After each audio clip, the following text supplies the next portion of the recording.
Hello and welcome to another video. Let's look at blurring and smearing noises with a few different methods methods I've used over the years. I think they're quite interesting, so let's go. First method, let's listen to the raw material.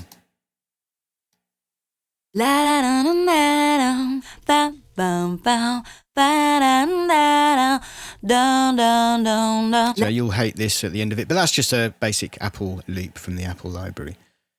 So first method is reverbs. Now we all use reverbs to make a sound last longer because of space and reality, and we want these kinds of things to sound, dry recordings don't sound great in people's ears or coming out of speakers. So we want to add reverbs and that kind of thing. So let's just stick a basic reverb on this, but it's completely wet. And we've kind of got the algorithm looking at the reflections off the kind of far wall, as it were. Got quite a short decay line here. It's only a second at most. We want the dry down because we don't want that going through, because we just want the delayed kind of reverb signal, the affected signal. So that's one delay line. We all know what one reverb. We know what one reverb sounds like. Let's stick another reverb after that and have a listen.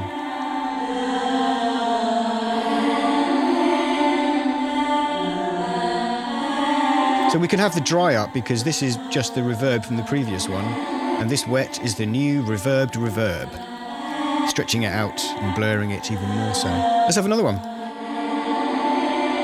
Ooh, more cloudy, more softy. This is a 3-second decay on here. And again, we've got the dry coming through because that's all entirely reverbed now. And we want to chuck the wet out. Let's just turn it off and do an A-B quick.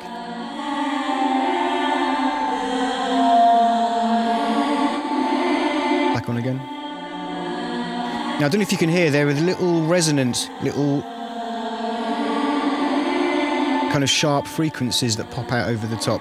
This is because algorithmic reverbs are a load of delay lines using sometimes things called all-pass filters and diffusers to slightly complicate the signal, so it's not basic delay lines being configured. And those all-pass filters and diffusers affect the sound a little bit, just make it more real.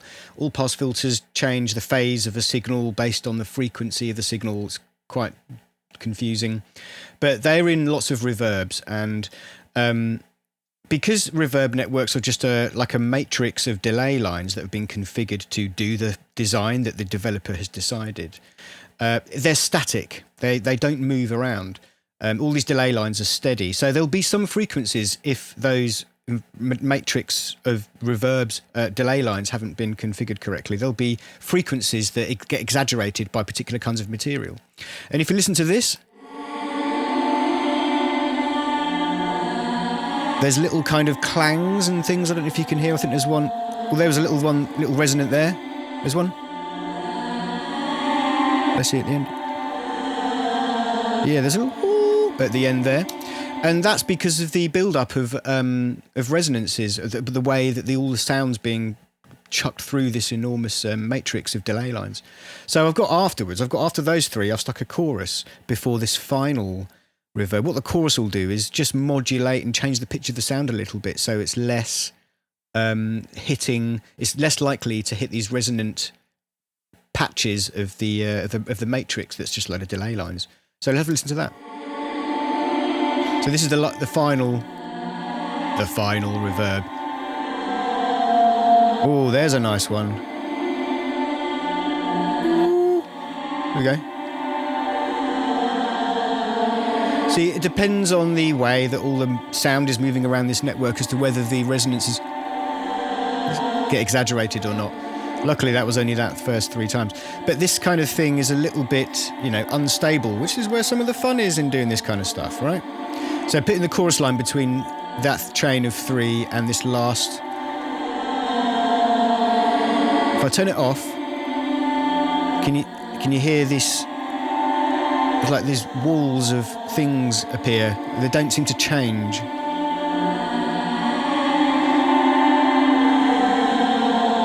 But if I put the chorus in, it blurs all that a little bit, and you just get less of these resonant build-ups. So that's a really interesting way to build unique textures. Just chuck a load of reverbs in a row. I've got all the same reverb here. You can change any of these or use whatever reverbs you like. Your favourite reverb, stick it in there. That's reverbs. Let's have a look at granular stuff. I've got a couple of... This is a Sound Hack Bubbler. This is free. And at the moment it just sounds like a load of delays. But there's kind of difficult to hear delays, right? They're sort of... It's like the essence of the sound was originally there, but the clarity's gone. Let's put the mix up here over to 100. So we're only listening to the granular content. We've got feedback up here. If we turn feedback down to 0, then kind of none of the sound is being fed back into the network. What this is doing is cutting the sound up into little pieces and then playing back those pieces again. And if we don't feed them back into the granular engine, then we just get this.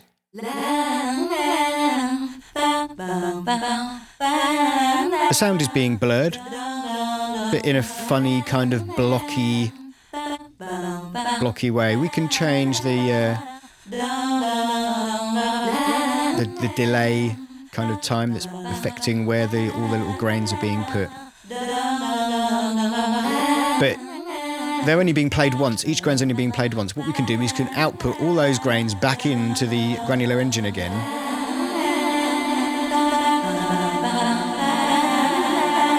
And you get something like this. We can shorten the delay time. If we shorten the grain size, you can hear all the little grains. That's what they're quite short. And when you begin to feed those short kind of grains back, if you don't have any variations in it, then you'll get a kind of...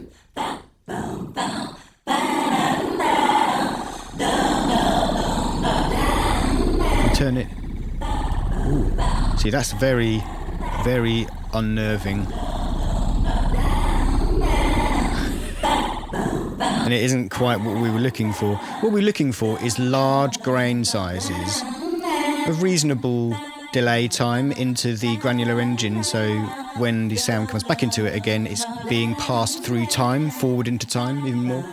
So we turn the feedback up, time variation. This is going to kind of jitter this value here, so we're trying to change it a little bit and give it a little bit of randomness, a bit of chaos.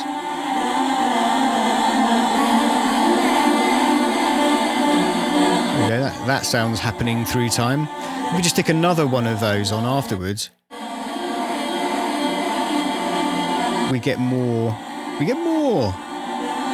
blur. Really complicated cloud of sound. And this is a free plugin. This is totally free. There are far more expensive, complicated granular plugins out there. This is just a good starting point to show what you can do with granular things. So if I stop it, that's the engine feeding back into itself. Very nice. Here's another granularizer from the SoundToys collection. Crystallizer.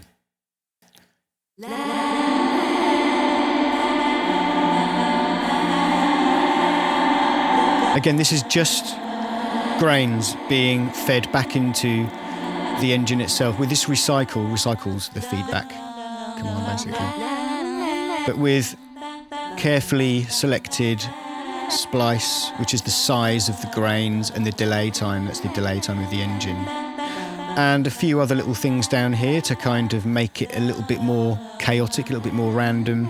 Pitch offsets, if you put these back to 0 again,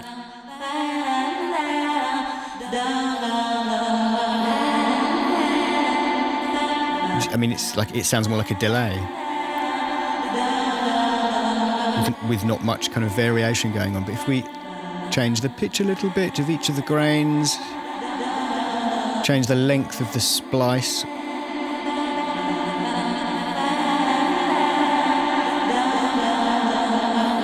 And we can adjust the delay time as well. We get a far more ethereal kind of swarm of noises.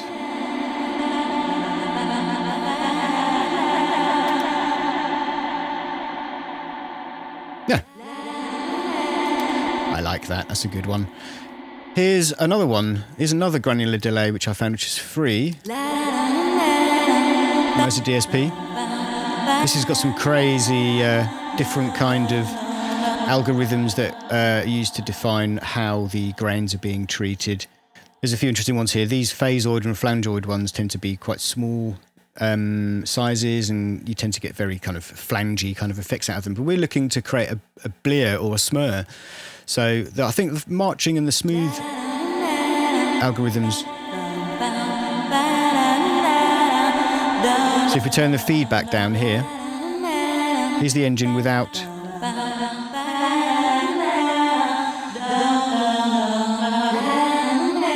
That's the wet signal without any feedback. If we start feeding it back into itself again, at this fixed delay time, and this is also telling the engine how to adjust and add chaos into the delay value. So let's just turn the feedback up.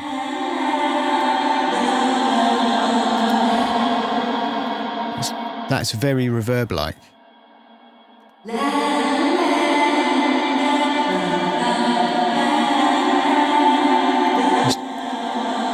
Try another algorithm.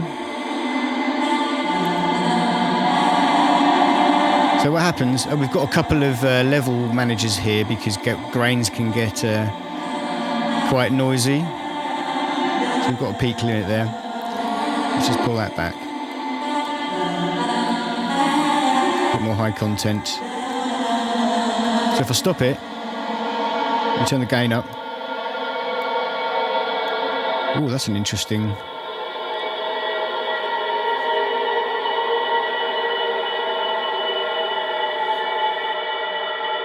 Ooh, that nice.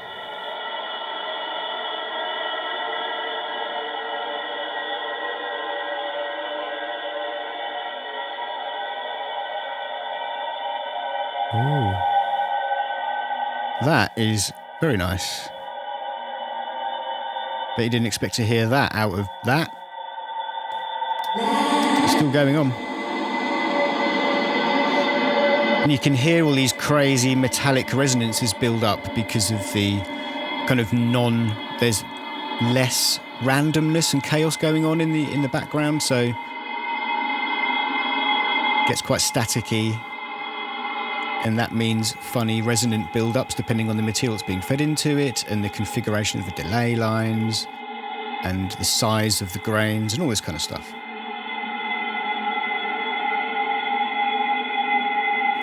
Very nice. Here's method 3, I apologise. Those, we were just looking at some grain stuff. This one is Convolution Reverb. And a different kind of Convolution Reverb because we're not using impulse responses that are kind of classically captured from either a bit of hardware or a space. This is just noise. I made myself a bit of noise in Audacity. I had the audacity to make some noise in Audacity and bounced it down here, and I filtered it a little bit. I stuck there's a little bit of EQing on that sound, and I've kind of decayed it. And then I put that in here, and I think actually what I ended up doing was putting the 50-second blur noise into it. So we've got a 50-second. If I turn the length up here, we've got 50 seconds of up to 50 seconds. No, there. While the engine rebuilds the sound. So let's just put it down here for the moment and turn it on.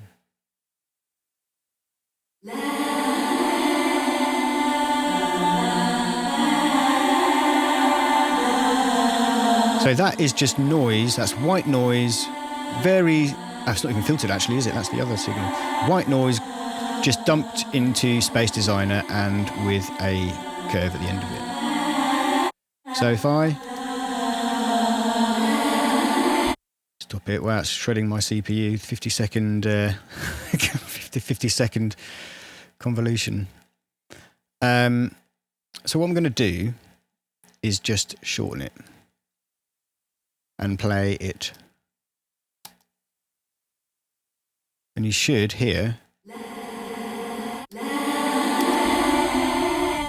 it just stops very suddenly because that's the shape of this impulse. This is filled with white noise, and the shape of the impulse is square. So you can hear it stops very suddenly. There's no kind of curve. Whereas if we stick a curve on it like this and wait for the engine to...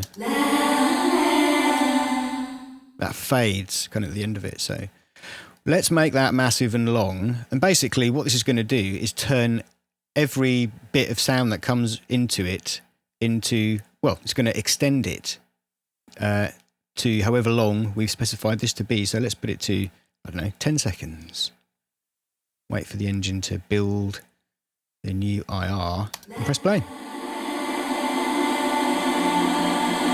So you can still hear the sound being fed into it. But now the whole thing's just a massive blur. I'll stop it.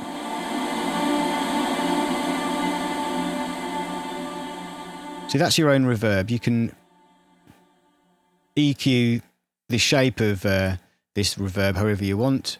It's just white noise. Simple. But then you can basically make a 20-second impulse and just continually add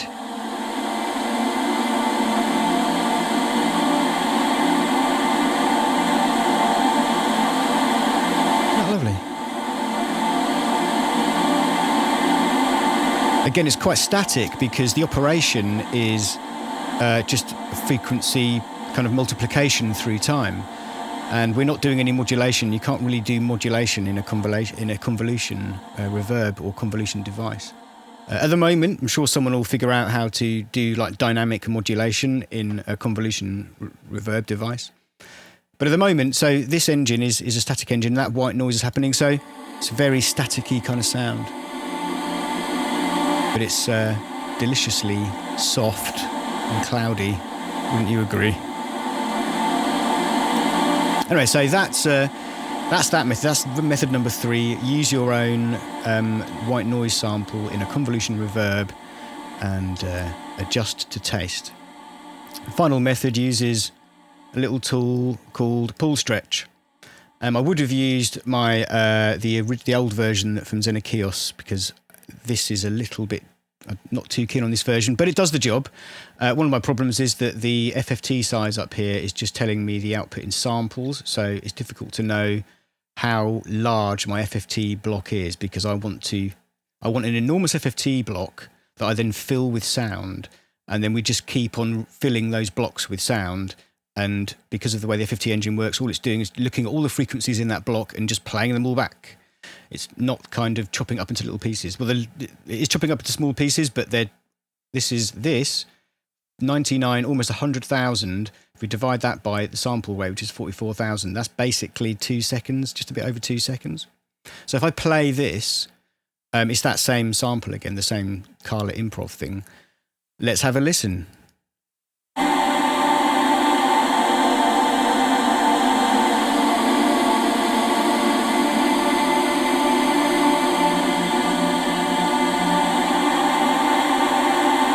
It sounds similar to the convolution, but it's doing, it's both of those techniques do a kind of FFT operation. This is a different kind of FFT operation, but as you can hear, it is blurring the sound. We're playing back the file at the rate it exists, much in the same way that we're playing back the file in Logic. But because we're filling these enormous FFT blocks with sound, and then they're being reconstructed as just one continuous note, one continuous sound, and then overlapped, we get this kind of cloudy blocks that change every now and again, kind of indistinguishably. But I really like this. This is a great technique for secret sonic source. Chuck your vocal track or some instrumental tracks in here. Don't do any stretching. Make an enormous FFT block size. Render that out without any looping, and you basically get a time-accurate blurring piece of material you can embed underneath your wonderful music, your wonderful harmonically rich music. And it just adds another layer of fun to it.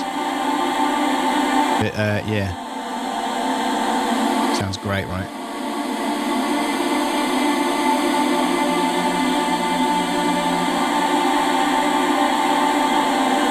Anyway, I've been talking for too long. Hope you learned something and or enjoyed the noises at the very least. Carry on as you were. Thank you very much. Goodbye.